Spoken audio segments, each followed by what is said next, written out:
know, Al Rothenberg is wrong here. The referee is warning Greg Haugen for coming in with his head.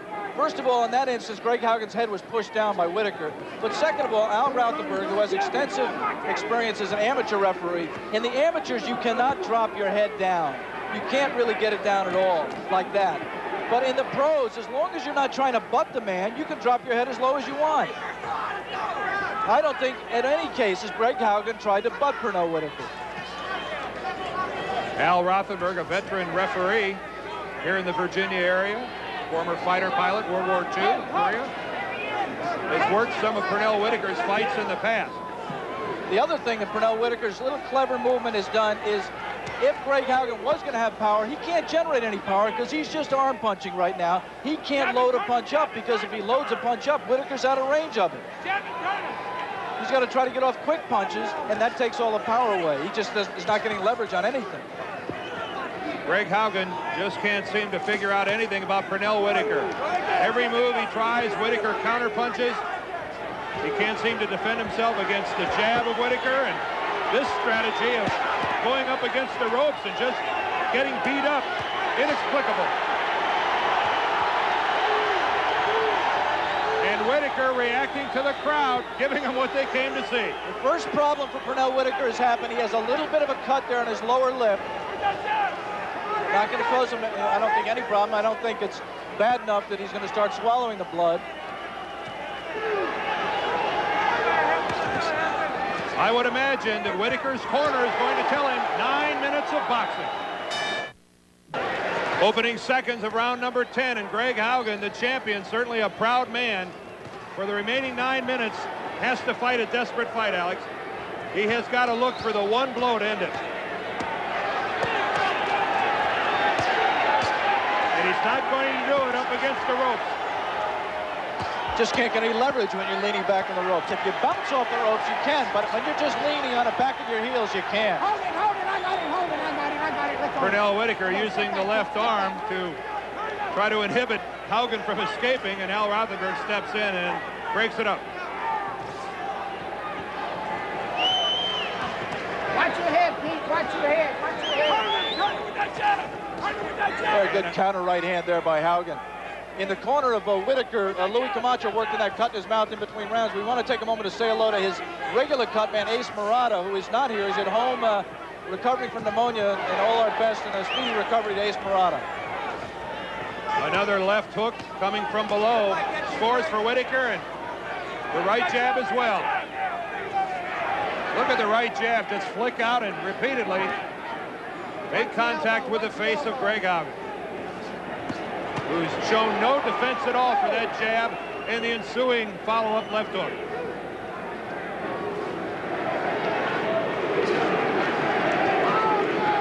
We're in the 10th round, and Pernell Whitaker looks like he just came out for warm-ups.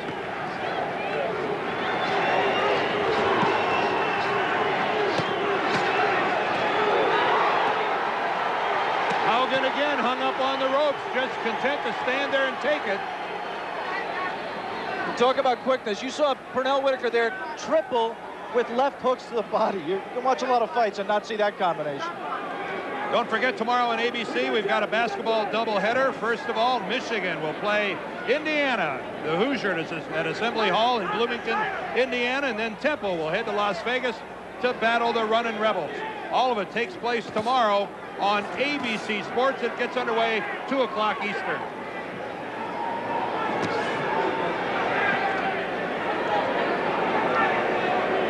About a half a minute left in the 10th round here in Hampton, Virginia. On our scorecard, Pernell Whitaker winning every round. Greg Haugen somehow has to go back to his corner and figure out, how do I solve it? How do I get in there and hopefully land the one blow that might help me retain my championship?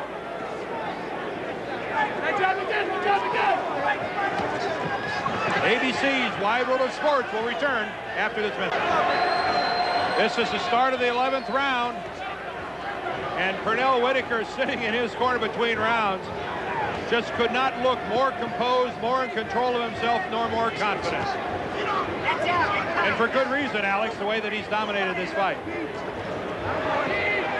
Greg Haugen thought he could come in and frustrate Pernell Whitaker by making a miss and by hurting him on the inside, but none of that has happened. I mean, it's been Haugen who's been frustrated.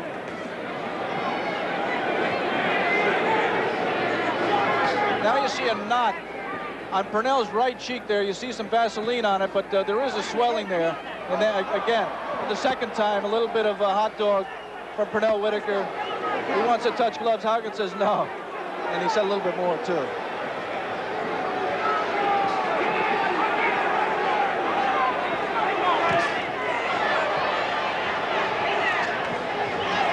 There's Sugar Ray Leonard, a spectator here at today's fight, the WBC super middleweight champ. Yeah, Sugar Ray must have mixed feelings. His lawyer, Mike Trainer, also represents Greg Haugen, so he's probably rooting for Haugen, but he also has to admire the skill of an Olympian, different graduating class, not the class of 76, but the class of 84, but he's got to admire the job that Whitaker's doing here. Now, speaking of the class of 84, a couple of Pernell Whitaker's friends are here, Evander Holyfield, Eldrick Taylor, both in the audience watching Pernell Whitaker in his attempt to get his world championship.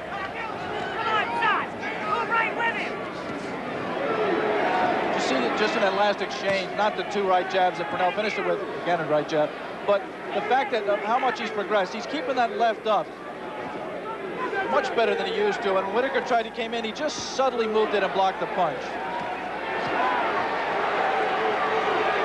Maybe the critic and the cynic might say, well, maybe Pernell Whitaker doesn't have any knockout power. He could put Greg Haugen away. Keep in mind, Greg Haugen is the world champion. And as he takes a beating, comes up laughing. But that's certainly not winning anything in the judges' eyes. But Greg Haugen had never been knocked down before Whitaker dropped him earlier in this fight. And a man of tremendous courage.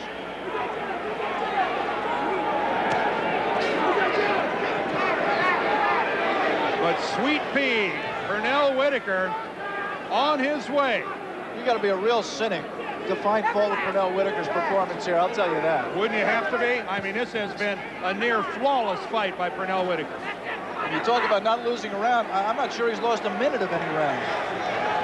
Well, we talked about round one being fairly close, but since then, it's been an easy ride for Pernell Whitaker. One more round and the champion of the world.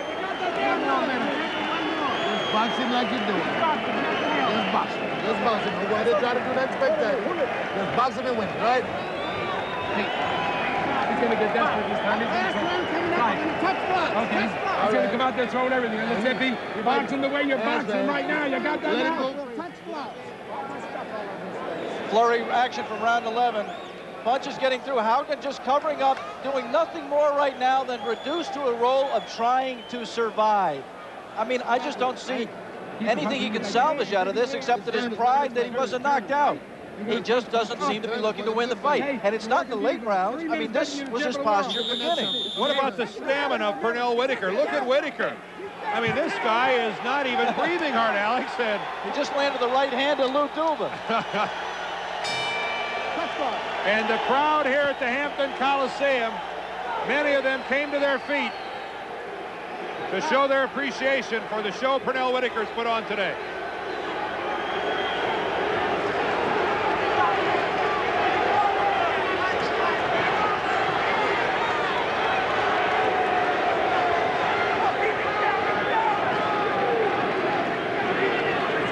This is the 12th round of a scheduled 12-rounder.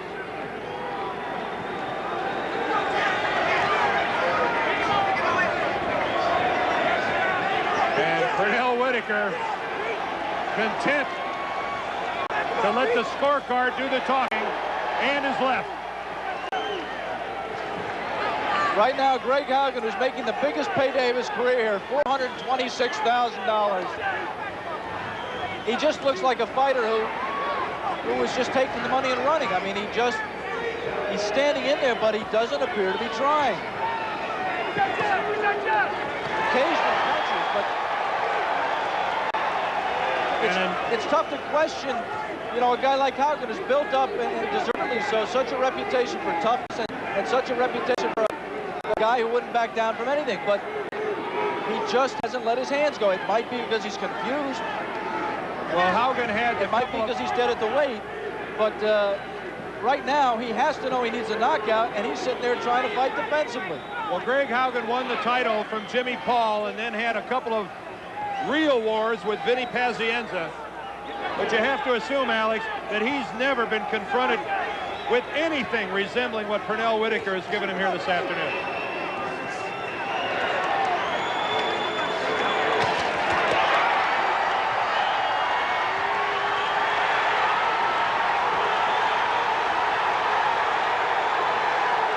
People would say that's a mistake by Pernell Whitaker. A lot of people would say when you're this far ahead, you better just try to sit back and be happy with winning a unanimous decision.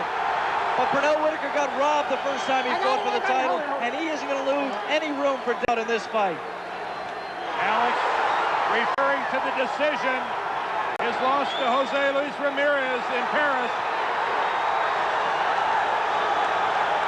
And do you think the crowd here is enjoying themselves? Almost as much as Pernell. They braved the foot of snow to be here this afternoon.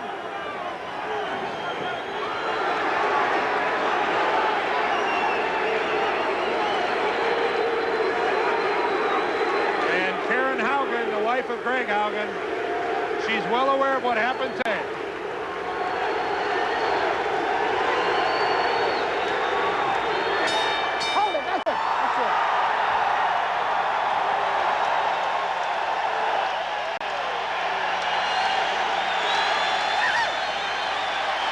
Pernell Whitaker celebrating here in the ring. We'll be back with the decision, but right now let's go back to our studios in New York and Frank Gifford. Stunning victory for Pernell Whitaker. Not an upset, but what... We're back in Hampton, Virginia, and right now for the decision, let's go to the ring announcer, John Castleberry. Ladies and gentlemen, we have a unanimous decision. Judge Jim Traylor scores the fight 120 to 107. Judge Mike Gliana scores the fight 101 to 107. Judge Paul Gibbs scores the fight 118 to 109. The winner by unanimous decision, the new IBF lightweight champion of the world, Pernell Sweet Pea Whitaker.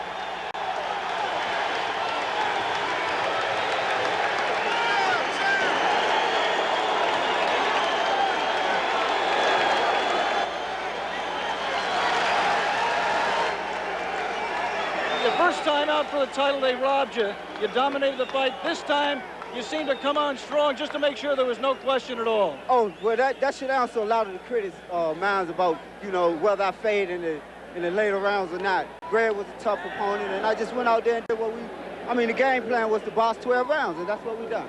It didn't seem like you had to make any adjustment during the fight at all. You just did it. You took over right in round one and kept it up all the way through. Well, that's what I told you before, Alex, that I was going to go out and dictate the fight from the beginning. And, you know, even though I don't watch tapes of fighters, the first round always lets me know what's going to happen in the later rounds. You know, when you're an 8-year-old amateur beginning boxing here in Norfolk, you lost your first 3 amateur fights. Did you ever dream there'd be days like this? Well, I always dream. You know, dreams are for dreamers, and I dream, and I figured one day I would win a world title, but I wanted to win it at home, and thanks Greg Haugen for giving me that opportunity. Lou, where does he go from here? Well, we're ready to unify the lightweight title. We'll fight anybody we want. This guy's a fighter. We're going to show. I hope to get right back on ABC again. Give us a date. We're ready to come back and fight anybody at all. Congratulations, Lou. Congratulations, Pete. Greg, very briefly, what was wrong? You just didn't seem to be able to get